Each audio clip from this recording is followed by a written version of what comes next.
Para apreciar el lado artístico de la urbe, Emotrópolis, la dimensión emocional de las ciudades. Una revisión al arte que habita en esta gran jungla de asfalto. Emotrópolis, con Ulises Paniagua y José Antonio García Ayala. Porque las ciudades son más que metal y concreto. Emotrópolis. Bienvenidos.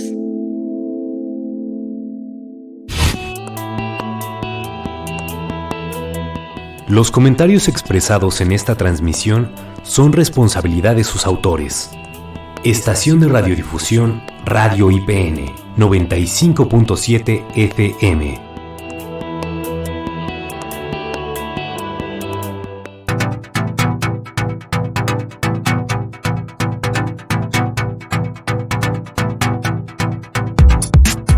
Hola, ¿qué tal, queridos y queridas radioescuchas? Esto es Emotrópolis, la dimensión emocional de las ciudades. Estamos en una emisión más de este programa conducido por José Antonio García Ayala y Ulises Paniagua. El día de hoy tenemos como invitado a Juan Carlos Briones Vargas, quien nos hablará acerca de su trabajo de investigación sobre las viejas salas cinematográficas de la Ciudad de México y del proyecto La Ciudad de México en el Tiempo. Bienvenido, Juan Carlos. Muchas gracias a ustedes por la invitación. Como es una costumbre en el programa, quisiéramos pedirte que definas en voz de Juan Carlos quién es el propio Juan Carlos Briones Vargas. Pues bueno, yo soy diseñador gráfico de profesión, egresado de la Escuela Nacional de Artes Plásticas en 1994. Ahora esta escuela ya no existe, es la FAT, la Facultad de Arte y Diseño de la Universidad Nacional Autónoma de México. Y pues bueno, he ejercido durante todos estos años que salí de la escuela, pero a la par he hecho trabajo de investigación en cuestión histórica y patrimonial, en particular de la Ciudad de México, que es lo que me apasiona. Y para conocer más acerca de Juan Carlos, vamos a escuchar esta sección de entrevista con José Antonio García Ayala. La entrevista en Emotrópolis.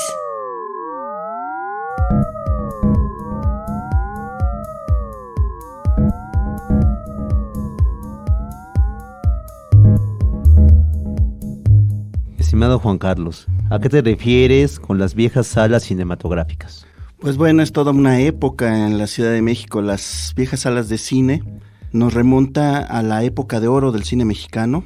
Estas salas que eran inmensas, llegamos a tener una sala que tenía capacidad para 7,500 personas, el Cine Florida en la zona de Tepito. Y pues bueno, nos habla también de este México.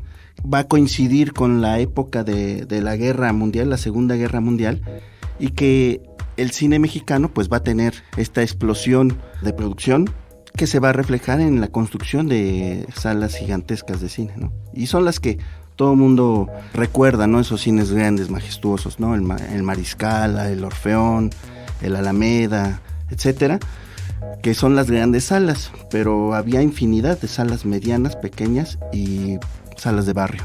Y cuéntanos, para las nuevas generaciones, ¿cuál es la importancia de estas viejas salas cinematográficas en la Ciudad de México? Pues la importancia es lo que tuvieron como un referente de la misma durante el tiempo que existieron. Marcaron hito, trabajaron pues muchos arquitectos de reconocido prestigio que se dedicaron exclusivamente incluso a hacer este tipo de salas, porque primero eran adaptaciones de antiguos edificios o espacios, como un par de frontones. El Cine Real Cinema fue el frontón hispanoamericano, o el Cine Palacio Chino también era un frontón, que fueron adaptados para hacerse salas de cine, pero después ya se hace un diseño exclusivo para este arte. Y dinos, ¿cómo percibes la investigación de las viejas salas cinematográficas en la Ciudad de México hoy en día? Es muy interesante, yo lo veo mucho en que es como una etapa o una manifestación del club de la nostalgia, en algunos casos, como pasa con muchas de las cosas que se dan aquí en la ciudad, como las pulquerías, por ejemplo, con una añoranza, con una forma de tratar de recrear cómo eran esos espacios en donde pues nuestros padres y abuelos anduvieron aquí en la ciudad. Es lo que les tocó vivir y lo que nos queda como referente. Entonces, como esa curiosidad, muchas veces queda en curiosidad folclórica, pero en muchas otras sí se hace un análisis más profundo. Y en ese sentido, ¿por qué seguir investigando las viejas salas cinematográficas en la Ciudad de México cuando ya hay pocas de ellas en la capital del país? Sí, y en función mucho menos, ¿no? Tal vez, y aquí entra una de las situaciones de las salas que existen, sabemos que tienen películas 3X, ¿no? De las que todavía fueron de estas grandes salas de cine, como el Cine Savoy, por ejemplo, y uno se pregunta tal vez, bueno, ¿por qué este tipo de salas ahora solamente proyectan este tipo de películas? Y es un afán de subsistencia. Los mismos dueños, en alguna vez nos lo comentó el del Cine Teresa, que decía, es que es lo que la cartelera comercial nos permite todavía proyectar antes de que los absorban. Eso fue pues hace 10 años, antes de que convirtieran el Cine Teresa en una plaza comercial, de esas que tanto nos hacen falta, pues bueno, la convirtieron también a lo que era el Cine Teresa, dejando como un recuerdo, pues no sé cómo calificarlo, pero no es nada bueno, el vestíbulo del cine y aquel mural de las bellezas metropolitanas, que pues ya parece como una broma cruel cuando uno entra a esta plaza de teléfonos celulares. Y siento que por ahí es donde va el interés del por qué seguir estudiando, por qué representar un tanto en esta ciudad, porque recordemos ahora que ya estamos en la era de la tecnología, las redes sociales, que uno puede ver transmisiones y ver cosas que están pasando en otro lado del mundo en tiempo real. Pues esos eran otros tiempos, en donde acudías al cine, inclusive a ver los noticieros, a enterarte de las cosas que pasaban, en algo visual, porque existía el radio, pero siempre hemos estado ávidos de algo más visual. Juan Carlos, me gustaría saber tu opinión sobre la forma en la cual se ha hecho por parte de la iniciativa pública la preservación de este tipo de salas. ¿Qué opinas de las intervenciones que ha habido en los últimos tiempos para poder rescatar algunas de estos lugares? Ha sido nula, ahorita que lo preguntas, que pues, ¿cuál, no? Han sido intervenciones, yo creo, para mal. Comentábamos hace un momento lo del Cine Teresa, que era un cine que estaba completo en su estructura, en la decoración que tenía, todavía su decoración original, un ejemplo muy digno de Art Deco en México, y pues resulta que lo convierte en una plaza comercial. Tenemos el ejemplo del cine ópera, que pues bueno, sabemos que lo utilizan para videos, para comerciales, pero como un espacio en ruinas, que es lo que resulta atractivo. Sin embargo, no hay o no existe una idea clara de qué hacer con estos espacios. Ha habido, por ejemplo, en el Cine Futurama se intentó hacer un espacio cultural, pero también con poca difusión, tal vez la estructura que le hicieron, incluyendo alguna pequeña sala de proyección, pues no fue muy afortunada. Y lo mismo pasa con el Cine Cosmos, que ahora es una caja de zapatos. No es muy claro, y creo que el mismo gobierno no lo tiene claro, qué hacer con estos grandes espacios en particular, y los que están ahorita como en la vista de todos, a la vista de todos, es el proyecto del Cosmos y el Ópera, que están muy cercanos, pero igual, ¿no? Se dice, ¿se harán una sala de proyección? ¿Se hará un centro cultural? ¿Qué va a hacer? Creo que ni ellos mismos lo tienen claro. Ha llegado el momento de hacer una breve pausa bajo el maravilloso lenguaje de la música. Vamos a escuchar la canción Mi México de ayer, ahora que andamos hablando de nostalgias. Exacto. Del intérprete Rubén Schwartzman y del autor, el querido autor mexicano Chava Flores. Del disco Lo mejor de Chava Flores, volumen 1. Esta canción se llama El México de ayer. Es una remembranza, una añoranza de Don Salvador. Va para ustedes.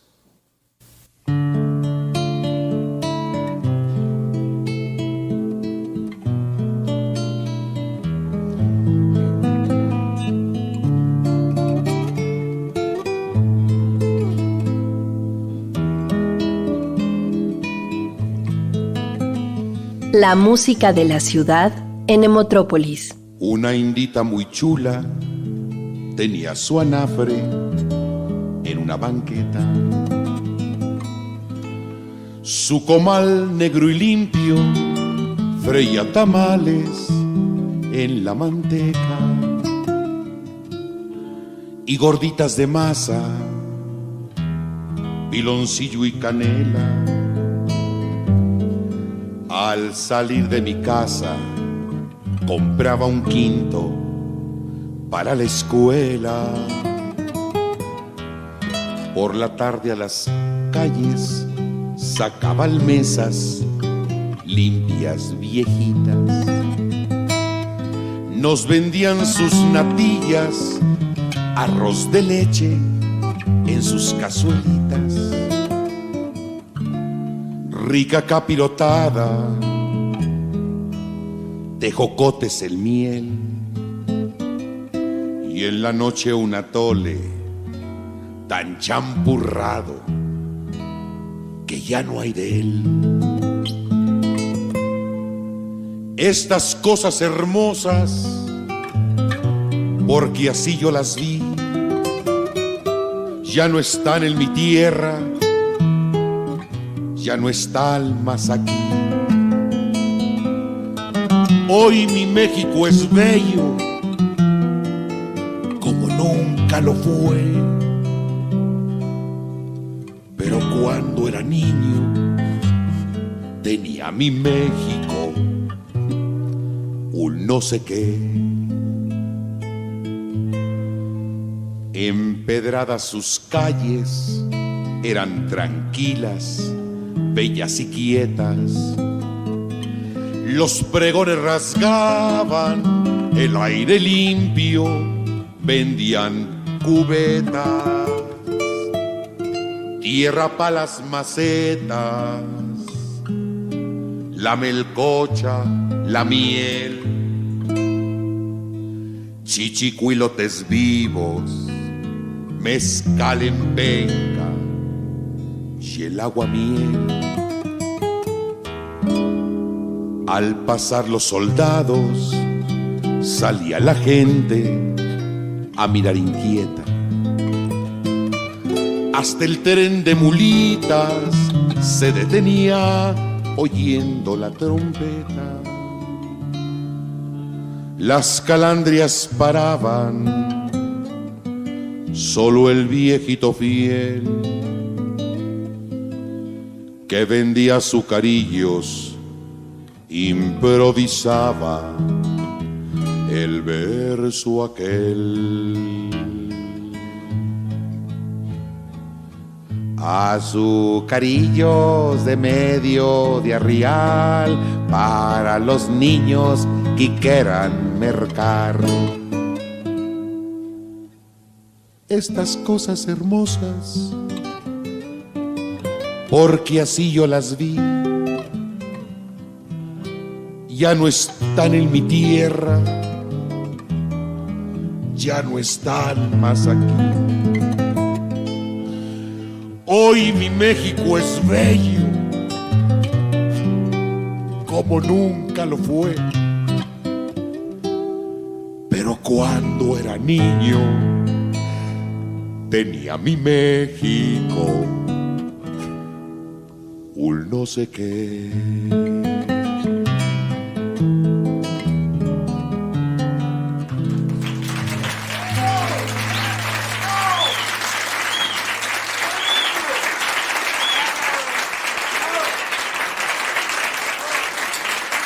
La música de la ciudad en Emotrópolis.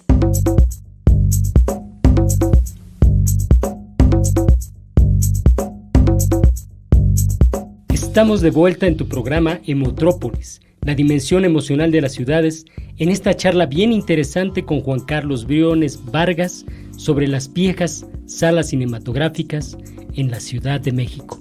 Recordamos las redes sociales: Facebook, Radio IPN Oficial, Twitter, @Radio IPN Oficial, correo electrónico radioipn@ipn.mx y teléfono en cabina 5624-2012. Estamos en Radio IPN 95.7 de frecuencia modulada. Continuamos con la entrevista. La entrevista en Emotrópolis.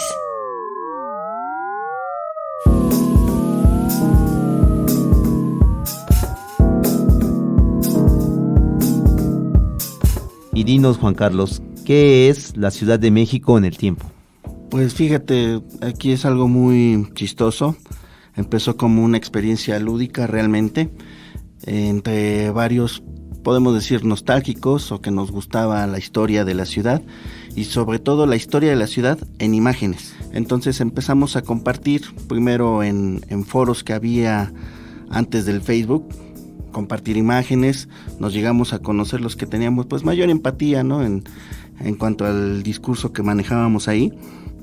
Y en alguna ocasión nos reunimos en el famoso Café La Habana y ahí se acercó un amigo de nosotros ya fallecido, Enrique Serna, y nos presenta a también recientemente fallecido Armando Ramírez, que él tenía una cápsula en un programa de televisión, y les dice, oye, es que lo que manejan estos amigos está bien interesante, de fotografías antiguas, recuperan muchas, y muchas que sobre todo no eran conocidas. O sea, hay muchas fotos que son conocidas, ¿no?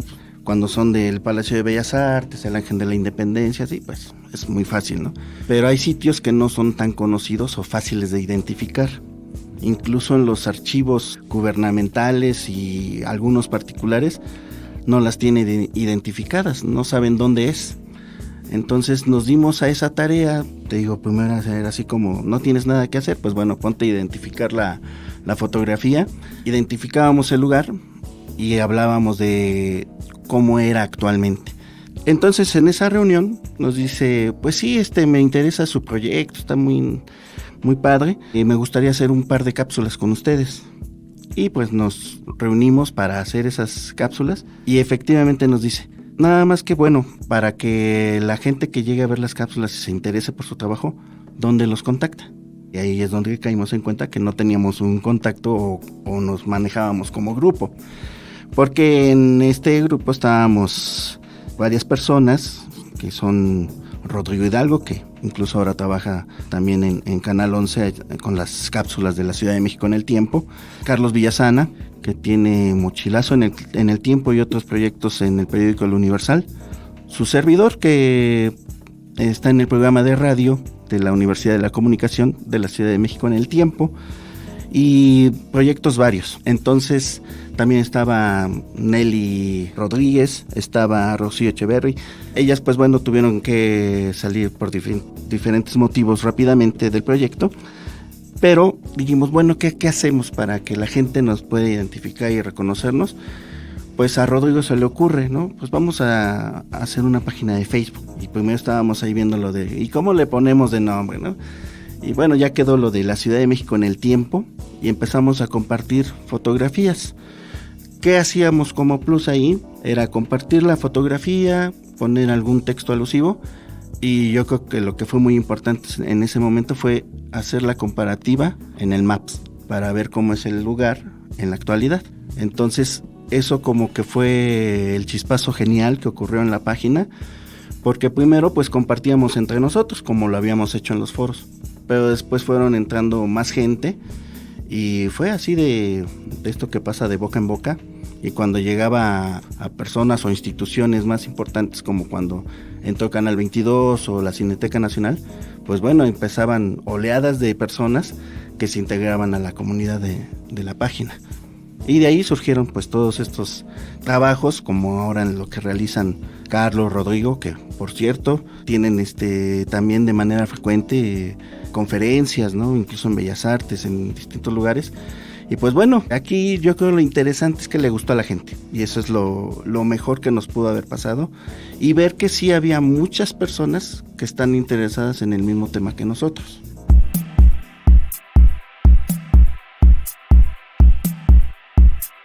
Y hoy en día que existen tantos avances tecnológicos, vivimos un mundo de vida acelerado donde cambiamos, tratamos de modificar la ciudad, ¿no? Todo el tiempo.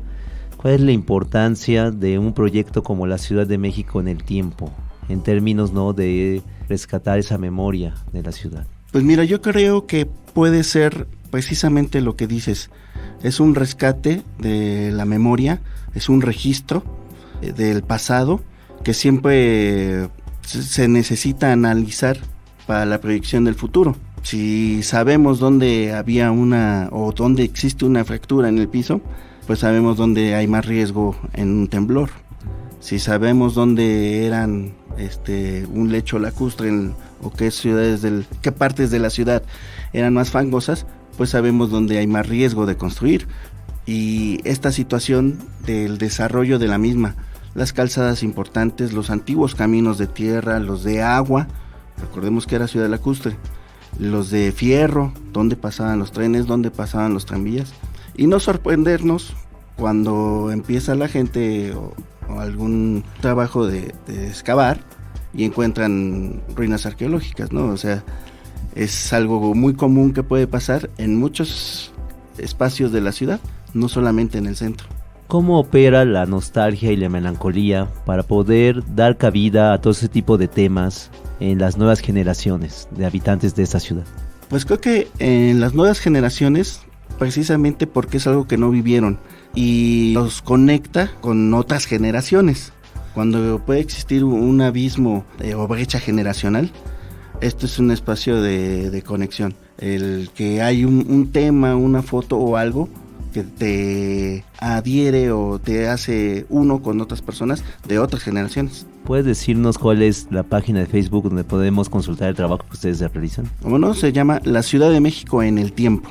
¿Algún otro lugar donde podamos ver o escuchar su trabajo? Bueno, ahí tenemos la página La Ciudad de México en el Tiempo, lo pueden poner en Facebook. Ahí aparecen los correos donde se pueden comunicar particularmente con Rodrigo y Carlos. También está el programa de radio en ucradio.net todos los lunes a las 5 de la tarde. Ahí los atendemos con mucho gusto.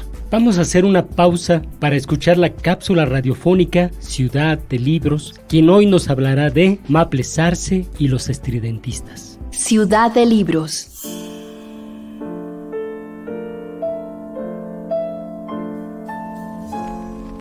Viví en una casa de estudiantes de la calle de Colombia. Luego me mudé a Santa Catarina. Conservo visiones relámpago de aquella ciudad que escenifico de alguna manera. Recuerdo el paso del tranvía por Chapultepec. Ya adolescente, recorría las librerías del México Viejo. Iba a algunos cafés del Rumbo, un poco destartalados. Algunos domingos, el poeta Ramón López Velarde y yo nos encontrábamos en el Parque Orizaba y nos íbamos caminando hasta la Sagrada Familia en la colonia Roma para ver a las muchachas que salían de la iglesia. Estas son palabras de Manuel Maples Arce, iniciador del movimiento literario conocido como estridentismo, décadas antes de que nacieran los infras, en tiempos precedentes a Roberto Bolaño y sus detectives salvajes, quienes recorrían la avenida Bucareli, las callejuelas y las casonas abandonadas de las colonias Juárez y Condesa, años antes incluso de Ginsberg y Kerouac, poetas de la generación Beat, que emprendieran caminatas nocturnas bajo rascacielos, y que pobres y harapientos y drogados pasaran la noche fumando y flotando sobre las cimas de Nueva York. Ginsberg, 1957. Antes de ello, antes que todos, ya existían los estridentistas. Ellos inauguraron, en gran medida, la apología urbana y clandestina. En la actualidad, se habla de ellos con nostalgia, pero en su momento, los estridentistas tuvieron repercusión a nivel mundial, al grado de que la capital de Veracruz, el centro de operaciones poéticas de este grupo, se situaba en la geografía cultural de América. Carlton Biels escribió: la América hispana ha vivido bajo 3 influencias literarias, la de España, la de Francia y la de los estridentistas de Jalapa. Borges elogió al estridentismo al definirlo como un diccionario amotinado, la gramática en fuga, un acopio vehemente de tranvías, ventiladores, arcos voltaicos y otros cachivaches jadeantes.